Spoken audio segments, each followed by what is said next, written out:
if you ever saw it, you would even say it glows. All of the other Welcome back to The Link, everybody, on a kinda rainy Tuesday morning. Please be safe out on the roads as you make your way around. Welcome back to all of you joining us in the comments right now, listening on Breeze 93.9 or watching us on KWIM TV. We're happy to have you along for the ride, and we are happy to have in our Zoom room 3 esteemed, accomplished members of our community, and we're kind of talking about an event that we talked about with Chief Judge Frances Tidinko Gatewood from the U.S. District Court of Guam. Her Honor is back again. Good morning, Your Honor. Hi, good morning. Happy day. Hi. And she is, of course, joined by the Honorable F. Philip Carbolito, the Chief Justice of the Supreme Court of Guam, and I know a diehard F.D. Friars football fan, because the few games that I have called, His Honor has always been there. One of the most ardent fans and supporters. So, Your Honor, always good to see you. Good morning. Good morning, Jason, and good morning, Serena and Chris Barnett, and I'll give a shout out to Coach Bruce Meno. There you go. Excellent job, the FD Friars. Outstanding team. And a member of the KUM family joining us, Carmen Ujoa Kasperbauer. It has been too long. Good to see you.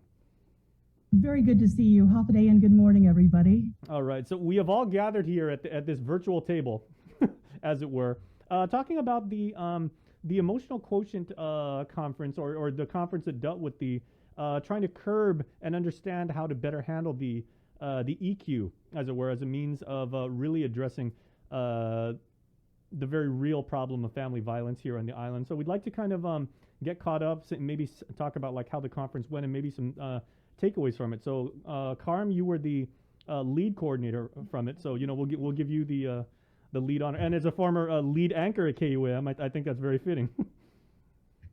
Okay, thank you very much. I was thinking that the CJs were going to speak before me, but okay, sure, no problem. Well, if you'd like to defer, that's more than welcome. Okay, because it really did come out mainly from the District Court of Guam.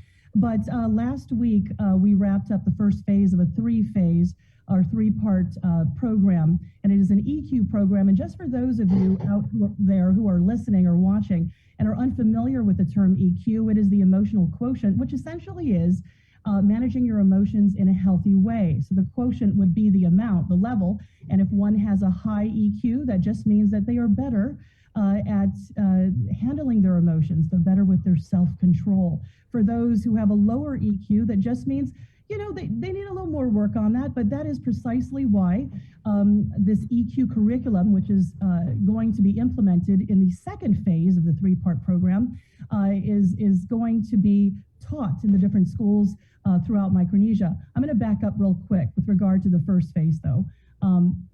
And honestly, Your Honors, whenever you want to jump in, just jump in. I'm really sorry.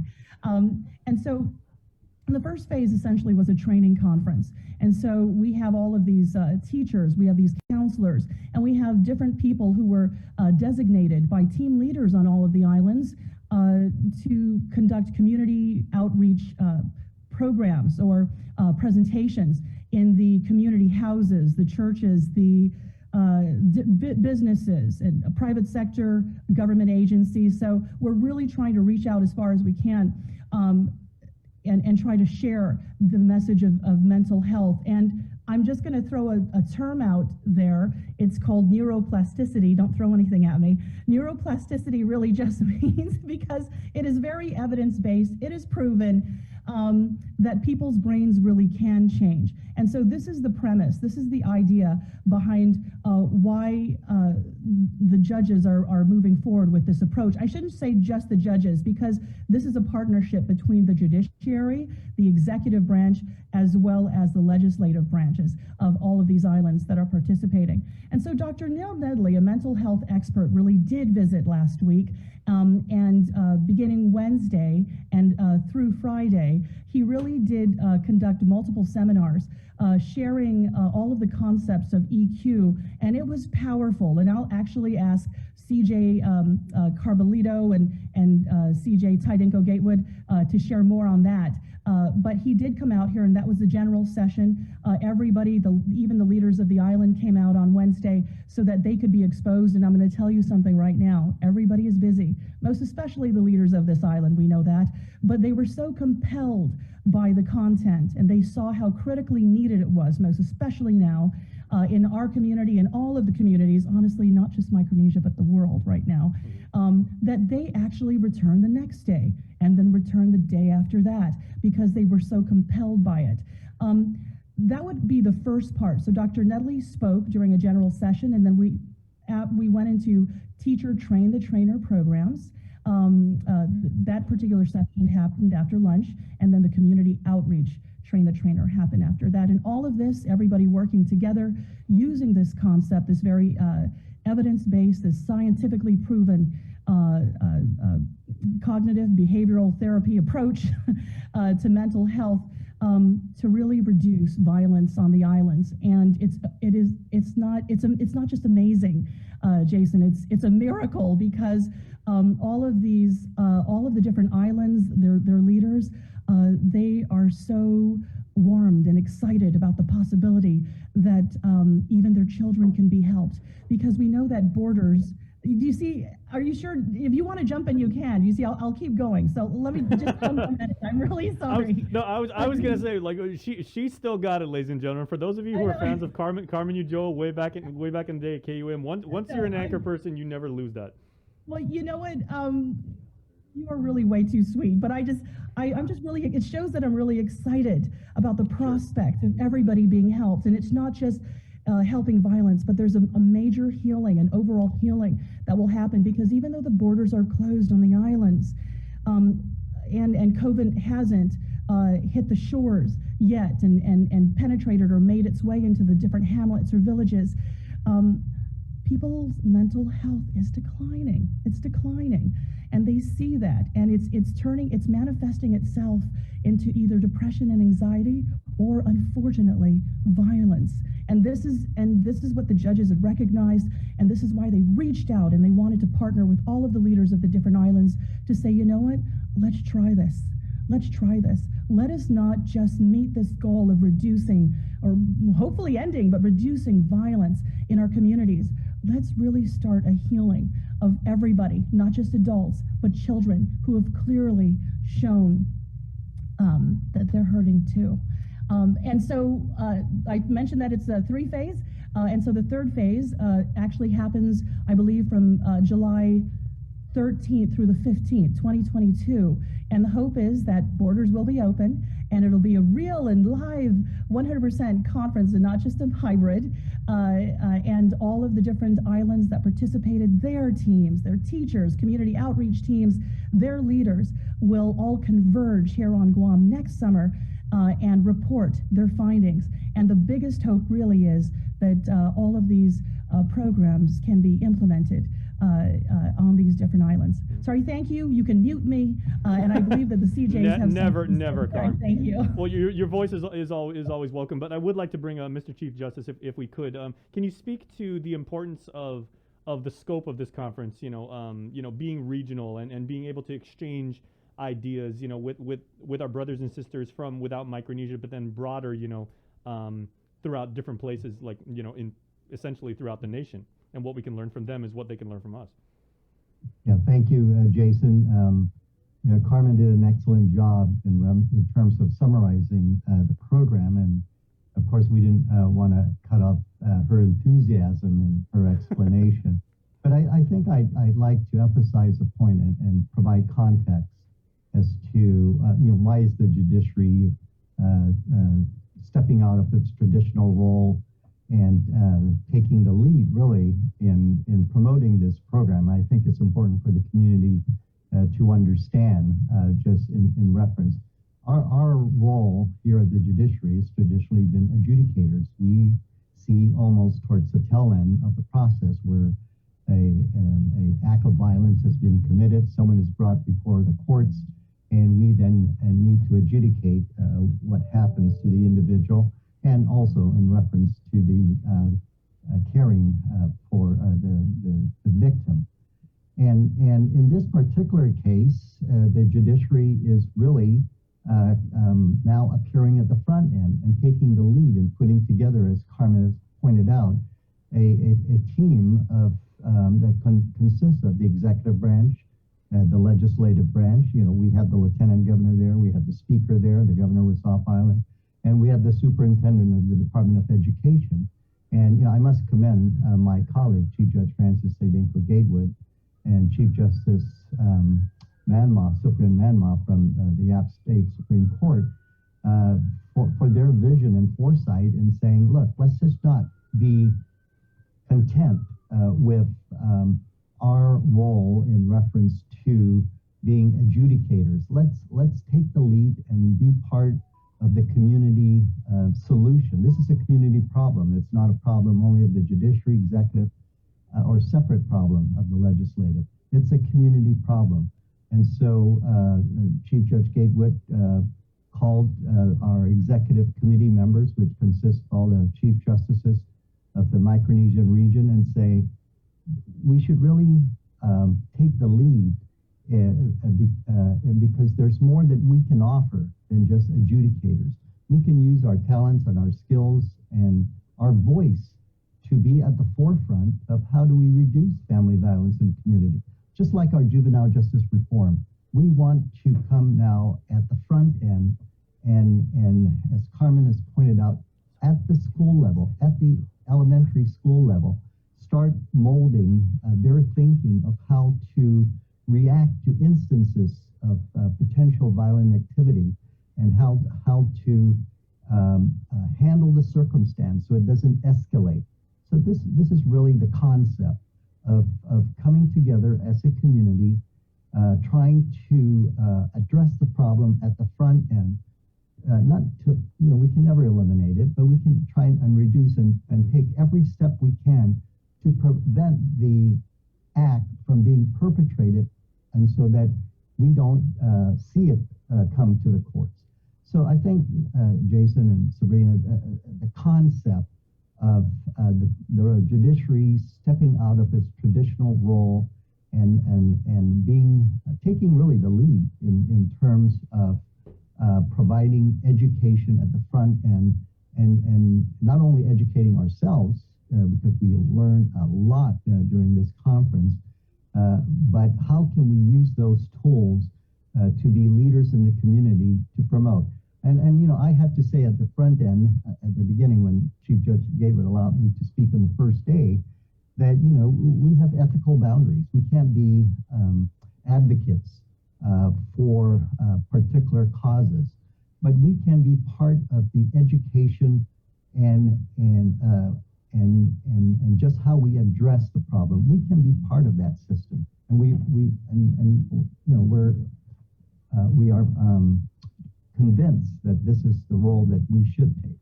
And so I'll defer now to my colleague, Chief Judge Gatewood, to express her sentiments. Okay, well, thank you, Phil, Chief Justice Carbolito. It's always nice to work with my mentor, visionary leader, Justice Carbolito, because I think it's true. We were very ambitious about this, and Phil goes, oh, whoa, can we do this? I go, I don't know, but let's try it. And he says, okay, just, you know, let's work out the details. And so it's nice that Phil Carbolito is leading the Guam, our island. He's leading our team on Guam. And, you know, you always hear the phrase, it takes a village. Well, really, it takes a government. And Phil Carbolito is leading the executive, judicial, and legislative branches in putting together the team for Guam. And I'm pretty excited for that, because actually they do have a good team. They were there the first 3 days of our seminar last week. And I will say that even though it may be uncomfortable for judges to take the lead, I think that the thing that Phil Carbolito and I have in common is that we believe in the rule of law and the mission to ensure that the rule of law is and not only on our island, but all our region in the Federated States of Micronesia. And in particular, I think it's true, it's not just me and Phil, but Cyprian Manmar, my co-chair, and the other executive officers of the Pacific Judicial Council. We felt it was our responsibility to be visionary in equipping our children and our communities, and making sure, especially that our children, because now we're talking about the curriculum in the school, that they thrive physically, emotionally, and mentally and socially. And this mental health crisis has just exploded all over the place. Probably even more so because of COVID, as Chief Justice Carmelito has indicated. So we're excited, Jason and Sabrina. We appreciate you guys taking an interest in this. I mean, this is Dr. Nedley told Justice Carmelito and myself that this is the first time that even his team has gone into the schools. I mean, usually they focus on EQ at the college level because he has a school in California at the college level with adults. But now we are penetrating into like Justice Carmelito said, the elementary children, the middle school, and the high school, one of each. And that is pretty significant. And I think that we, as I indicated last time, Jason, in closing, that we are taking the lead as we look at our Secretary of Education and our U.S. Surgeon General, and they talk about this issue of the mental health crisis of our youth and our children. So this is exciting, and we hope it will continue to be successful. Absolutely. Jason, if I can just add, I was listening to your morning drive on the way down to work here, and Sabrina and Chris and yourself were pointing out in reference to all the anxiety that people are experiencing in reference to still the effects of COVID, and just how are they going to pay for their mortgages, losing their jobs. Where can they get relief for rental payments? And you're discussing the program in terms of providing some type of assistance. With this kind of anxiety, this type of kind of atmosphere continuing to be within our community, it really is the environment where maybe unintentional violence, but it's just human behavior. There is a reaction, and so I think it's important that we start penetrating the community. We're starting with the schools, but Chief Judge Gatewood's vision is then we go into government, we go into the business sector, we go into the villages, and we start educating all segments of our community that there are ways that we can prepare that when we are in circumstances that may initiate a violent behavior, that there are steps to avoid it. There are certain steps that you can take that maybe will dial down the aggressive behavior, and so it's really quite exciting that this is just a start, and we're hopefully going to reach into all segments of the community. As part of the framework that that you've all discussed, and I know Madam Chief Judge, we talked about this last time when we had you on the show, is you were kind of touching on the fact that now that we better understand the true and much broader nature of mental health over the last few years and everything like that, could this framework maybe incorporate, like you said, going into high school, middle school, elementary school at that level? And you've talked about this before. You said we always teach civics insofar as teaching kids to be law-abiding citizens, but now maybe even saying understand proper behavior and the way we treat each other, and like the fact that you need that outlet. Well, two things. One, with regard to civics, unfortunately, they don't have civics in the schools anymore. That's a sad state of affairs. I mean, not like when we used to have it when we were young. Oh, I had no idea.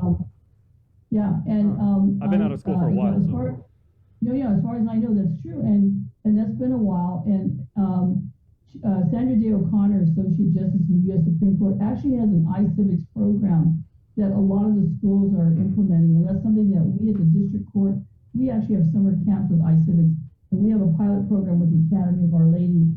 I think that was chosen because Cynthia Cubey is my district rep, so she chose Academy. She graduated from Academy. But on the issue of teaching how to manage your emotions, this EQ intelligence, I think I would like Carmen to speak to that, because she helped She helped design the customized curriculum to go into the schools that Chief Justice Carbolito and I are talking about. Chief Justice Carbolito and his team, I'm not sure, but they figured out which schools are going to be the pilot schools for Guam. One elementary, one middle, one high school, and that's in every island. So Carmen, maybe you can speak on that last question. Thank you very much. And my response will only take about 30 minutes. Do we have time? Totally kidding. I'm totally kidding. Mute me now. This is a short one. Yeah. Mute me now. Sorry.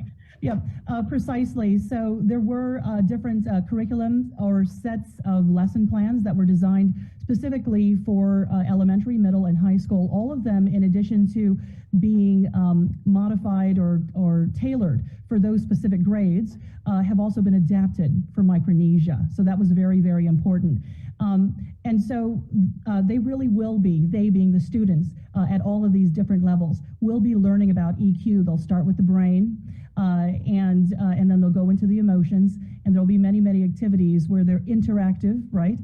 Sharing how they feel and why it's important. They go into, I'm going to throw this out, I'm sure you guys know what this is, the different cognitive distortions. It's going to be broken down, unpacked, made very rudimentary so that these students, can understand and really accept. So the idea is this.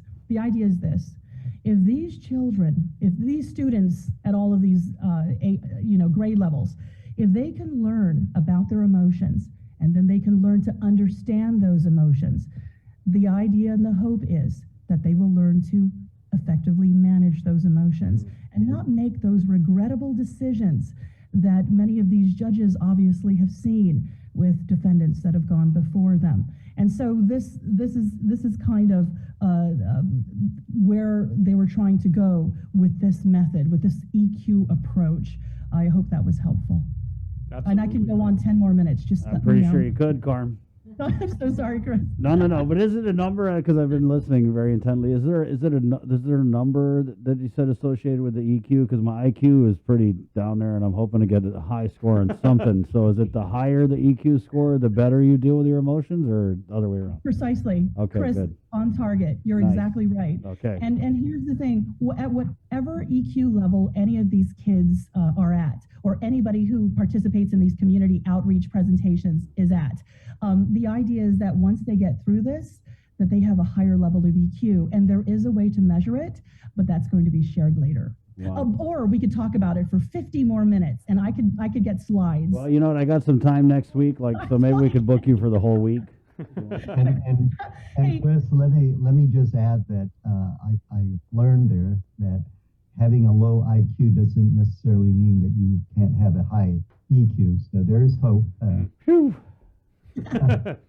I just wanted to mention one last. Oh, sorry, Sabrina. Go ahead, I dear. was just going to ask, how many schools? Is it just the three, one elementary, one middle, and one high school? Oh. Yeah, and you know what, Sabrina? It's not even an actual school. It's just a class. So it's see. just one elementary class specifically. Elementary will be 3rd or 4th grade. It's either or depending on the island, right? Because they're going to select the teacher. I'm going quickly just in case, we have to go, right? And then middle school will be one class on that island, up to 30 kids, by the way, per class.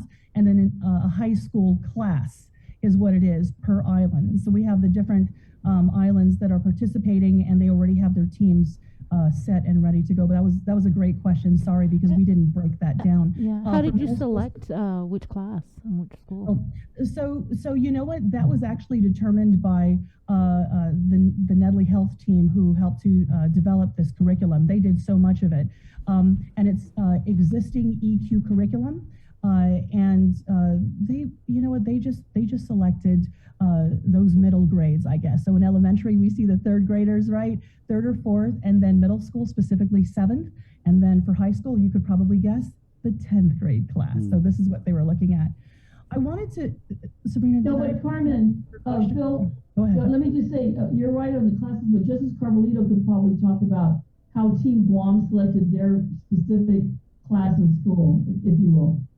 Yeah, I mean, Erica Cruz, the deputy superintendent, is the lead in reference to following up on the program, and she actually was the one that selected her 10 representatives that were participating through the week of the training.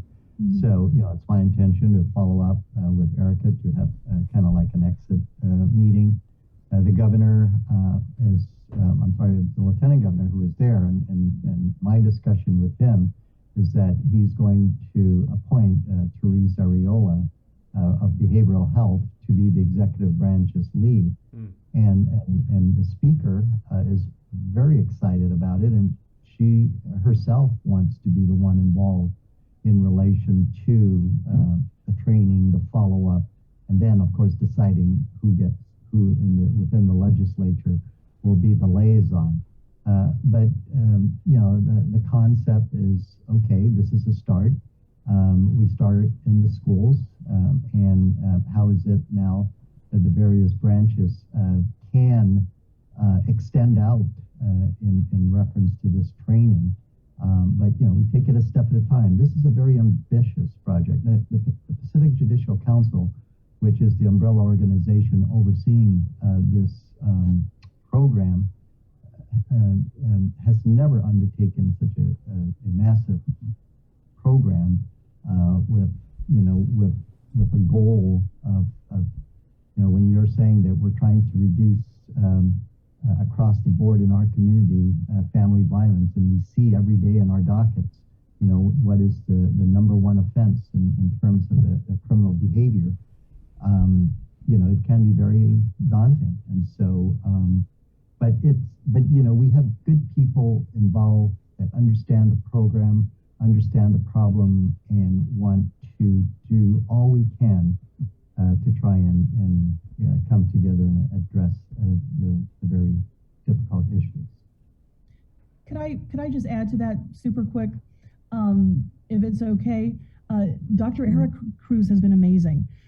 She has put a great deal of measured thought into who she was going to select. As a matter of fact, the teachers were not selected randomly. This is an elementary and a middle and a high school teacher, all from feeder schools. And so they'll work together as a team. It's just, she's amazing. She even had her psychologists and the counselors, all of them come out to get trained as well, because she saw that there is definitely a need at the Department of Education with all of the tens of thousands of kids needing this help. And so she is excited and she's incredibly motivated. If you get a chance, please interview her because she could share with you some of the needs, I guess, mental health needs, and how this could possibly be a real solution for them. Right, and so I know that we're starting small, but what's the timeline on this? And do you eventually see this being something that we see at every school on the island? Well, let me just say so we're doing this is like a pilot program. We're going to see what happens. As Chief Justice Carmelito, and by the way, if you interview the team, I think you should call Chief Justice Carmelito and get their whole team, because everybody's going to be looking at their team, really. I mean, and just real quickly before you talk about that, Chris, what's exciting was Carmen was already on the phone with Cyprian Manmar, my co-chair. YAP has already have their team talking to Carmen, and they're going to meet again today. So I'm pretty sure Chief Justice Carmelito from Guam team, and then we have all the other Chief Justices are going to meet, and because they're going to also be trained virtually between now and the time they get the students immersed in the program, third quarter, that's January 2022 to March 2022. So the timeline that's the timeline, Chris, in terms of getting it into the curriculum for those 3 grades. And then the reporting is supposed to be July. So we hope to come together, assuming COVID is, subsided, and come in real live in person. So, like, for example, Chief Justice Carmelito with Team Guam, they're going to do a report on, hey, how did it go for Team Guam? And then YAP and Cosride, Pohnpei, etc. They're going to do that. And so then we're going to see how successful it's going to be. And then I think what we're going to do is we hope to, like, hand it off and education takes over. But Carmen, maybe you could speak to that real quick on how we're going to do that. Well, that's going to be discussed later, FCG, CJFTG, because we really do have to see how the pilot program goes first, and how and then Chris, I was going to say Chris, we're going to see how they're actually going to report, and then honestly, that'll be determined from that point forward. I would say that we could probably have a curriculum in place by 2023, if that's what you were looking for, and that would be the hope. Because once all of this is approved and we already have other aspects of a full curriculum being developed, we have to see if it's approved first, right? Then it could be adopted. Again, the governments, that's another, it's time period, it's hard to say, but the hope would be full implementation by 2023. CJ's, is that okay that I said that? I don't want to speak prematurely, but he's asking an excellent question, and he does that. So thank you very much for asking. I'm hoping that's helpful. Yeah, I'm also thinking, I don't know if you guys covered this, but like workplace, that'd be great if we had a training here and we were able to talk about our emotions without things flying. Without anybody taking it personally. Sorry. No, Chris, can I tell you? Yeah. If you didn't watch the EQ, Justice Carmelito and I, we spoke about this after it was all done. We had a meeting, and Phil Carmelito and I felt like this was the best training that we've ever had on family bonds and, emotional intelligence equivalent. Quotient. Phil, do you concur with that, right? I've been involved in the education of judicial officers for the last over 15 years with PJC, and this is just very enlightening, and the potential for it to have a positive effect within a shorter period of time, I think causes to be very energetic and supportive of the program. But Chris, in reference to timeline, I operate in a similar way.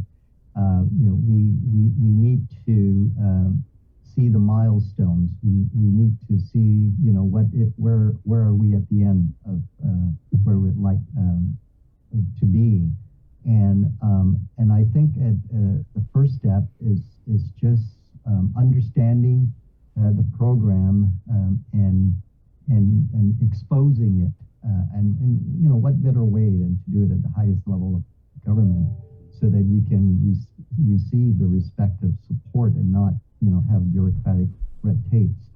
And Dr. Erica Cruz, she's just really been tremendous in reference to her enthusiasm and her understanding of how this can be very impactful within the schools.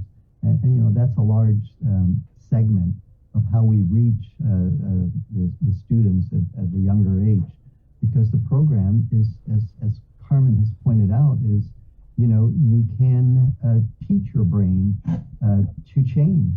And we always think when we do physical activity that we're doing it for our physical health, and that has nothing to do with our brain. Well, sitting through this program, there is a lot of a relationship in terms of taking care of your physical health to also taking care, maybe subconsciously, of your mental health. And so it's a very eye-opening program. And so the short answer to your question, Chris, is we want to develop milestones and tie it into real tangible successes or just achievements along the way. Has the Nedley Health Team conducted this sort of a project, this program, anywhere else? Well, I think, Carmen, you can answer that. They piloted, sorry, thank you very much. They piloted it also at a school in Northern California. It was very successful, but it was only one quarter. And so that was pretty much their pilot for this pilot program, if you understand what I'm saying. And so we'll see how it goes. And we have elementary, we're covering all the ground, elementary, middle, and high school. And honestly, Sabrina, we really are hoping and we're wishing for the best. And which is why this team, it did not end at phase one. Everybody, we need to keep all team members motivated, encouraged, and of course they must be informed, right? And provided the resources that they need in order for their projects to be successful. But yes, so it was in California. I wanted to mention one other thing real quick, if it's okay, and it's just speaking to what Chris had mentioned earlier, and I think that he was joking around about it, but Chris, but maybe you were serious about it. I'm not sure, but as part of the pilot Carm, program, you know, I had mentioned. It's a spoonful of sugar thing. I'd sprinkle a little bit of sugar on there, but there's always a little something serious. No, it's coming. Just wait for it. No, no, the pilot program that's going to take place in the third quarter, that's the third quarter school year. So that's January through the end of March 2022, is not only going to entail the teaching of the different lesson plans and those curriculums in all of those grade level schools. It will also simultaneously have or offer the different community outreach programs. And so the little seminar, they do have seminars on mental health or EQ that will be, will provide the script, the slideshows, Chris, to human resource managers, I guess, in the government sector, and then we'll also offer it to the private sector as well. And then we'll have another slideshow and script, and they can modify it how they wish. They can adapt it how they wish, so that it's most effective in their language if they want to. But they'll probably do it in English, or depending on where they're from, like Pohnpeian English. You know what I mean? Just so that it's effective and it's. And it's realistic for the people who are watching. And so we'll be offering that as part of the pilot program as well. And honestly, it is excellent content. It is not just excellent, it is outstanding. It's the idea and hope is really that you just don't present something, that we actually give them real, scientifically proven, practical approaches to healing their mental health, to increasing their EQ. It's all possible, and it really does. It's happened. It's proven. And so they'll be offering that as well. If you guys are interested, maybe you can talk to the CJs, and they'll go ahead and give you one of the packets so you can test it out itself. You will love it. Well, we are very much interested. May I just add that the good thing is Carmen has a background in education. She's a certified master educator of secondary education. So when she helped develop this curriculum, like I said, it's customized to fit the islands. I mean, you don't have pictures of the snow. You have pictures of the islands, the oceans, and even the children and the teachers and the judges that are pictured in the curriculum books look like us, which is very relatable. And so I would say that as Chief Justice Carbolito and I sat through the training last week, we were so impressed by it and overjoyed by the richness of what was presented, that the curriculum, curriculum, I am positive, I've already looked at the curriculum, it is very rich in terms of substance. And I will say that what's really important is, if you even look at Dr. Nedley's background, he's an internal surgeon, and just look at what he's done. I mean, I think his resume speaks for himself. But just listening to him, he's just a really humble, very prepared presenter. And he didn't waste my time there. I mean, I took off 3 days to watch this. That's a lot of time for me to take off. Yeah. I just finished 2 trials back to back. But can I tell you, there was not one dull moment that I ever felt listening to him or his presenters. I can't say I've ever done that before, right, or ever felt that way. I'm pretty sure Phil Carbolito. Well, you had me at 3 days off. Bree, I'm going to need to take 3 days off. Unfortunately. Hey, Chris, it wasn't 3 days off of work because I still had to work, but darn it. 3 days out of class. Yeah, Chris. Yeah, well, we'd love to hang around and talk a little bit more, but Carmen took up all the time, so. I am so sorry. It's okay. It's okay. Thank you, Your Honors. Your justices. Thank you. Thanks, everybody. Thanks, Carm. Okay, adios. Thank you, Chris, Sabrina. Wishing you all the best EQ. I hope you have an EQ-licious Christmas, guys. Thank you, Your Honor. Thank you, Carmen. There you go. Good stuff. Mm-hmm. Wow. 9:15. Yeah, so I guess we got some EQ like work test, to do. Right? There's a test. Is there a test? To check your emotional level.